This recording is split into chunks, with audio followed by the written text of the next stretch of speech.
This is Critical Nonsense, our high-lowbrow show about culture, science, and tech. This week, I ask everyone about old stuff. Old. Oh. Woo.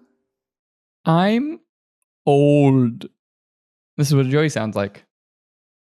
So why don't you slide? This is what an Aaron sounds like. And this is what an executive producer and Goo Goo Doll, Jess Vander, sounds like. Hi, this is Jess. The 90s, I went on a little road trip down memory lane and I ran into the Goo Goo Dolls and I hit Slide, Iris, and one other song that I can't remember off the top of my head. But man, old head in the hizzy. I mean, the recurring return to the Buffalo show that sometimes pops up in the chat. Yes, with the rain, and it was like that was a moment. Yeah. No, that is Iris. Don't want the world to see me. Okay, anyway. Yeah. Jessica, you had a question for us? Yeah. Rotted food. That's old, that's bad. Age, complicated, but good, except we're scared of it. A vintage vinyl, many would say good. Vintage clothes, many would say good. First edition Jane Austen. Good. Yeah. Or at least valuable. There is this weird thing that old can sometimes be a range of, we have different opinions about when old is desirable and when old is not. It is deeply intertwined with cultural values, norms, like things that we covet and collect for some reason. And I just wanted to ask you all, when is old good and when is old bad? What I feel like I always end up answering whatever the question is with. You know what I like about that? Or you know what's interesting about that to me? Interesting question. Interesting question. Buying myself time while I think about it. Well, the thing that immediately comes to mind for me is that old also is kind of limiting language for. I can't tell if it's limiting language or if it's that we use lots of other language to better define old, because like old can mean aged, or something that is so there's aged, there's dated, there's vintage, there's ancient, there's tired, which is an interesting one right next to it in the way that we use it colloquially, 100%. Like all of these are actually adding more color and context to the value judgment we're trying to get at, because like ancient, I've been reading a book with a bunch of friends. We just wrapped it up in our book club. It's called Dayspring by Anthony Oliveira, I believe. I will say it again in the show, in the special thanks to make sure that I've got the name right. But it is, I think I talked about this last week or the last time I was on. It's a radical queer retelling of the story of James the Apostle. And it's intended to look at the Bible just through a different lens, and what the humanity of Jesus and the stories that were going on at the time. My whole point of this is that one of the things that's so cool about it is that it's taking something that was old and not intentionally blowing it up, but just giving you a different magnifying glass to look at it and make you look at it with an ooh and an ah in a way that you didn't see before. And so like, it's almost a question to me of like, is it about when something is old? Like, is it a marker of time that it becomes cool or interesting or merits reevaluation? Or is it more so what triggers are the ones that are most worthy of then reevaluating something that is dated, old, tired, ancient? Pick your word. I don't know. Yeah. I mean, I like, as I've been sitting, and even in you talking about sort of like biblical ideas, like Abrahamic ideas that are, actual like thousands of years old, the thing that I'm starting to land on is this idea of like, what does it acquire or lose as a means of determining what when old feels good or bad, right? And so like that can be many things, right? Like we talk about something like time tested, right? The acquisition of trust for something to be able to solve something. We talk about like first editions or things like that. They're acquiring rarity because there are fewer and fewer of those things available. You talk about experienced as like a positive, right? You've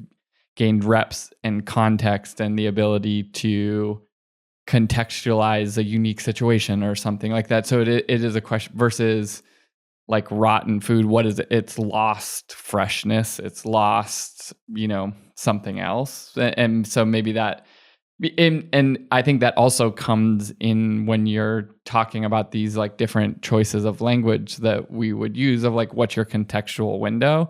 So like a first edition book, it has increased in rarity, but also sort of increased in fragility, right? Like can't be touched or things like that. I don't know. Yeah, I have a hunch. And I think the answer is all the good stuff are variations on a theme of the idea that we value the wielding of time. So if something loses to time, rotting is a fine example. It's just like you lost. Time beat you. And you're done. You're cooked. Game over. Peach. Like you're just molding blackberries and your like apple. So fragile blackberries. Exactly. Like raspberries. Time got you. Squishy. Time got you. versus like the enduring or the power of being first, whatever. It's like, well, untouchable. You beat time. Right? Because because you have legacy, because you have a strength, because experience works the same way. You've built up something instead of deteriorating something, right? It's like you're gaining, you're winning, you're like about to beat it, but then oh no, like my aching bones, like it's like oh no, time's coming in for you. Like I wonder, is it all just like a little platformer beat 'em up game between us and time, and that basically dictates anything that we think is good or bad about. It's a bigger statement. 100. Well, it's very Final Destination. Like the whole point of those movies, it's such a simple conceit, which is just that like you can't cheat death, you can't outrun death, and they just do it in an increasingly Rube Goldberg sort of way. But death is just synonymous, or is I think very, very related to time. It's just time in the context of our lives, right? And I'm loving both of these things and the interplay between them. The idea that we're in a battle with time itself, and also it is about what you get or what you take away from time in relationship to your power with it. Because the opposite of the rotting that I keep on going to specifically because it's food is age. Because like you said, like aged wine or aged cheese, like literally in many instances, the longer you age it, the better it tastes, but to a limit.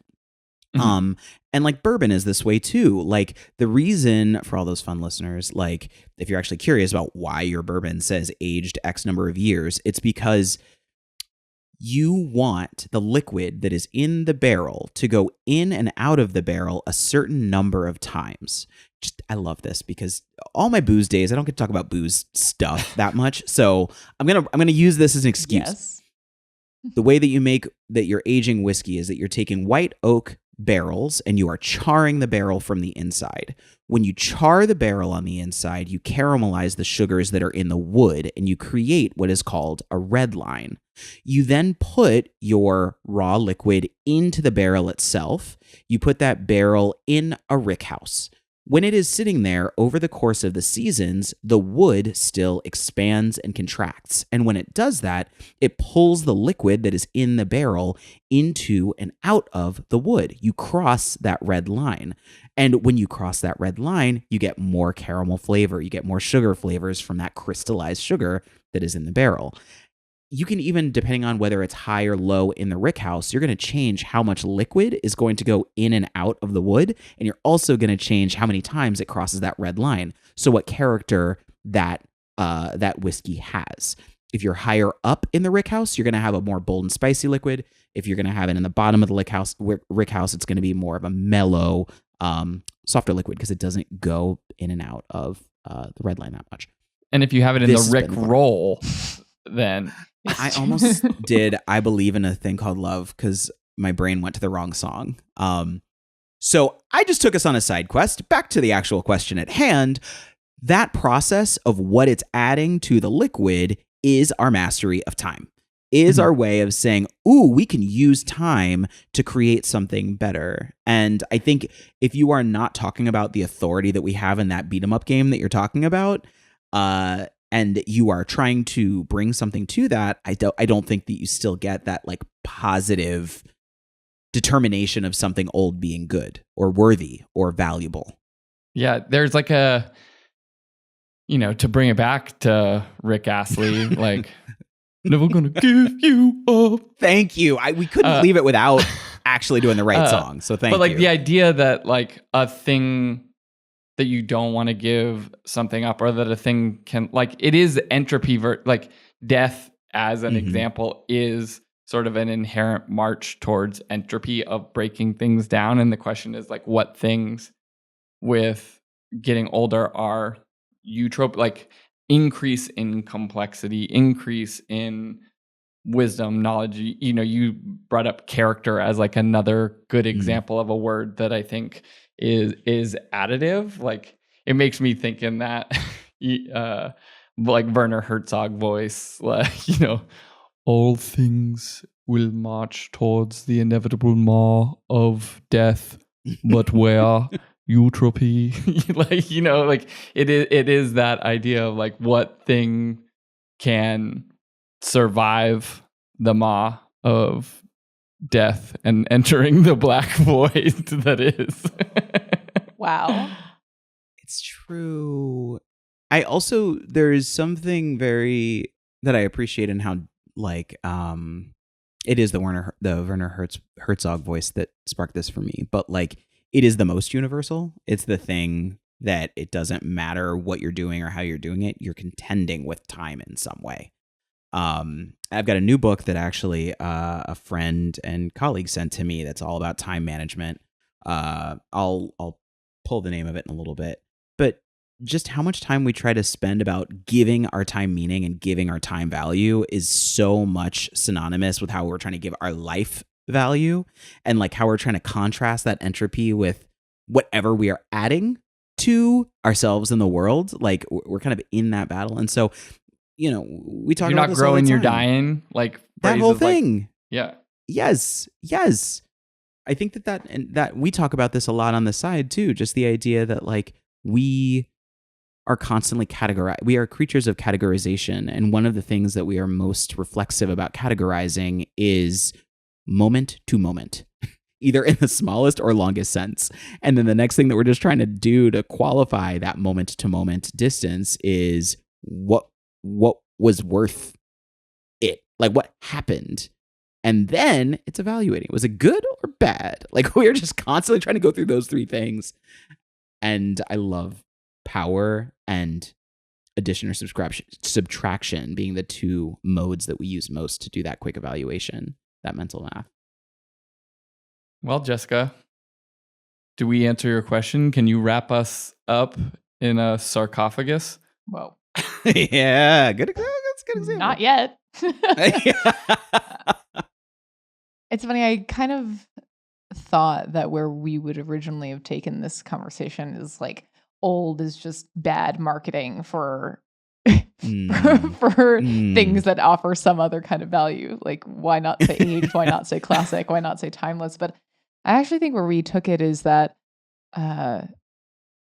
to find virtue in something just because it is old is actually a missed opportunity. It's not because of time. It's actually what is happening. Like how are we using that time? What could it mean? Old alone is not a virtue, but what is there to be gained? What different perspectives are there? What different flavor caramel notes can you be extracting? You know, and even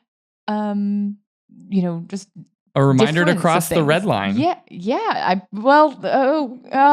it's that's cross the red line and then come back. If you only cross it and you don't come back, you ain't sweeter. That's the problem. That's the angel share. Yeah. Yes. Yeah, you're getting somewhere. You're getting very close.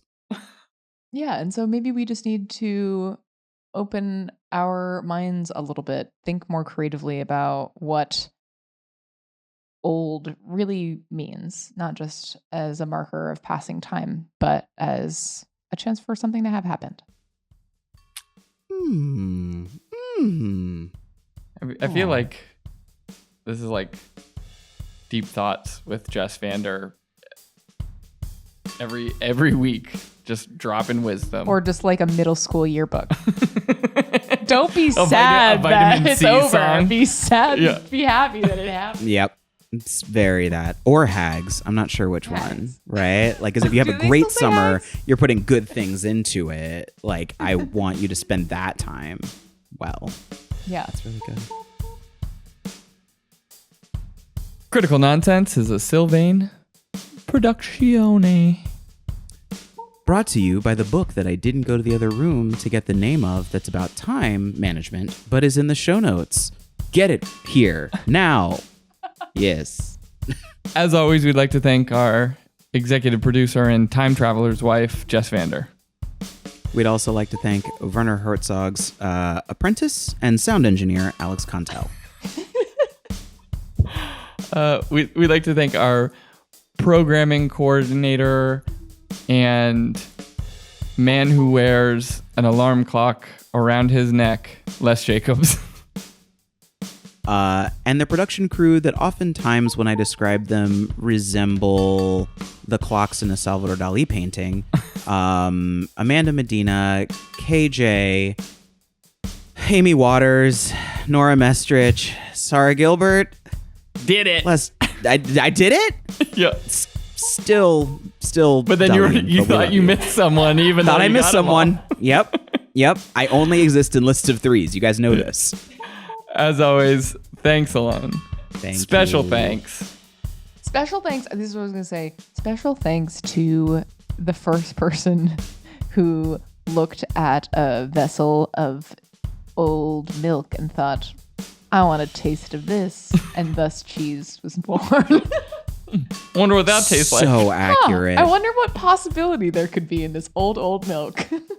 I really want to write down all the moments that I think about things like that. Like, who's the first person that did that? Yeah. Because, like, and who are all the people that, like, danced around it and did the wrong thing? Like, that's all, like, picking berries and it's like, the oh, mushrooms, like, this mushroom is Yes. fine. This mushroom that looks identical kills you. Do you think like cheese is a result of like the people who like oh, I got something on my hand, it smells bad, and then they just keep smelling it, yes. and then that's how we got Yes. cheese. I don't That's- know. I'm thinking. I don't know. That's how we got I to think it's the cologne. same thing. Wasn't it milk stored in animal hides that had like various, like Yeah, basic but like rennet they're or like, whatever? oh, it smells terrible, but I But just keep coming back. I don't What? know. I just. I love this journey down memory lane. This high-speed chase is, I'm jumping out of the car. That's all I got to say. Tucking my Jumping chin. out the window on this one.